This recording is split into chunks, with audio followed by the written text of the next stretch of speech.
Muslims, like Christians and Jews, consider themselves spiritual descendants of Abraham. 1.5 billion people in this world are Muslims.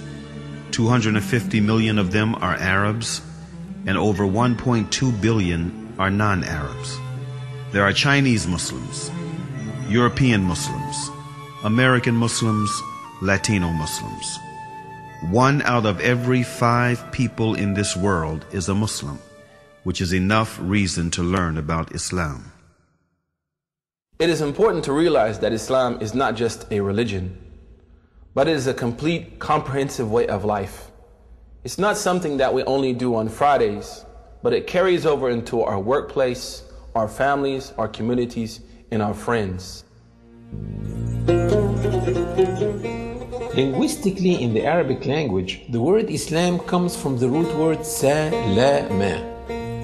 And from this root, you can have 3 different words with 3 different meanings. The first one is submission, the second one is purity, and the third one is peace. Submission, purity, and peace. Surprisingly, the word Islam Islamically carries those 3 meanings.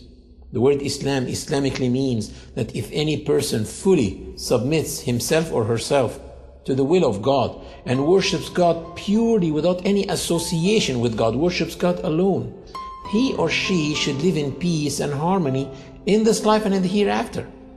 So the word Muslim in the Arabic language doesn't mean literally a follower of Prophet Muhammad. The word Muslim literally means someone who submits to the will of God and worships God alone.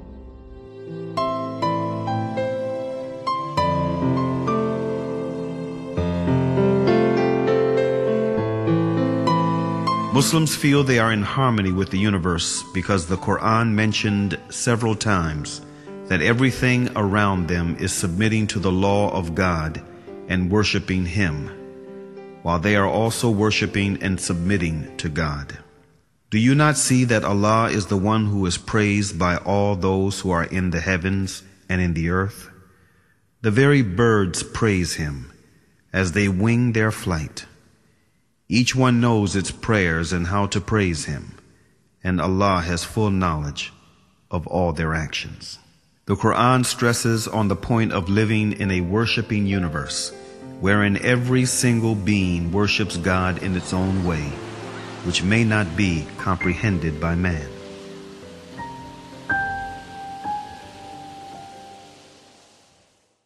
The Quran says, "The 7 heavens, the earth, and all beings therein declare His glory. There is not a single thing that glorifies Him with His praise, but you do not comprehend their hymns of His glory." These verses become very inspiring for me when I hear the birds twittering early morning or at sunset. I say, oh my God, can this be their 2 prescribed times of prayer? Or when I go to the lake and I see the duck swimming in a V shape like that, I say, can this be a congregation prayer that they do? And this duck in the front, can it be the Imam duck? I look at the creation like musicians in a concert. Each one is playing one instrument, but at the end, all of them are contributing to the same tune. The universe is in harmony.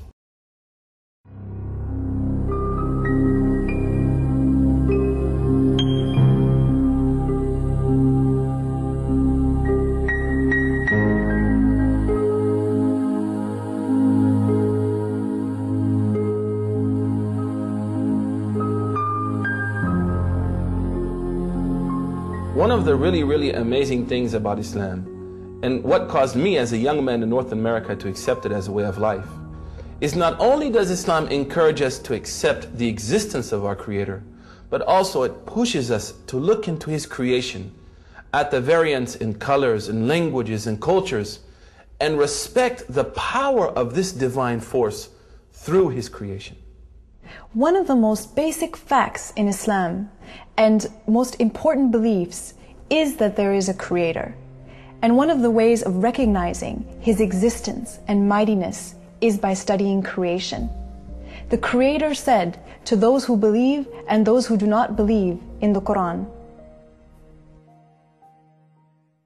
"In the creation of the heavens and the earth, and in the alternation of the night and the day, there are signs for people of understanding."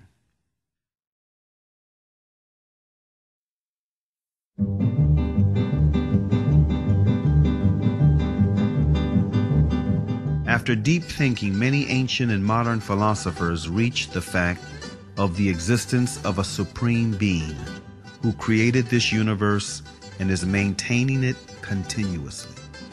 Aristotle, an ancient Greek philosopher and student of Plato, tried to demonstrate this fact, saying, "We hold, then, that the God is a living being, eternal, most good, and therefore life and a continuous eternal existence belong to the God, for that is what the God is." If people look around them, they will see the intelligent design everywhere and in their own selves. Take the eye as an example.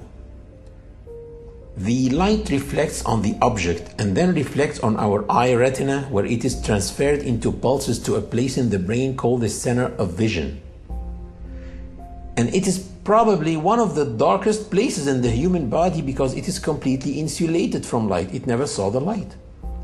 And all the images that we view in our lives are formed in this part of the body, the center of vision.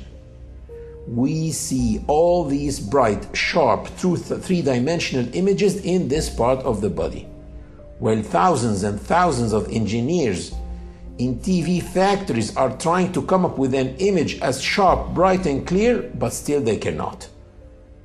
And if someone claimed that TVs that we have at home just came by chance, atoms accumulated and made those TVs, no one will believe it. But still, some people believe that the vision system came by chance.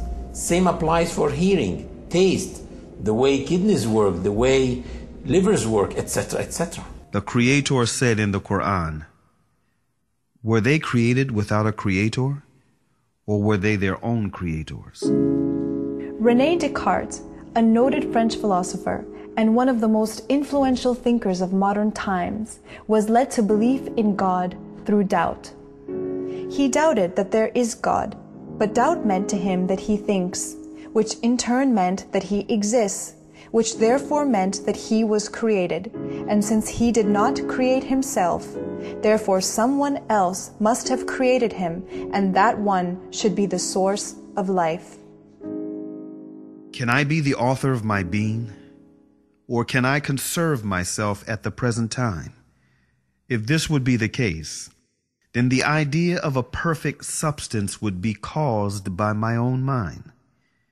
In order for this to be, I should have to be God himself. As this, I am clearly not. Infinity is before finitude.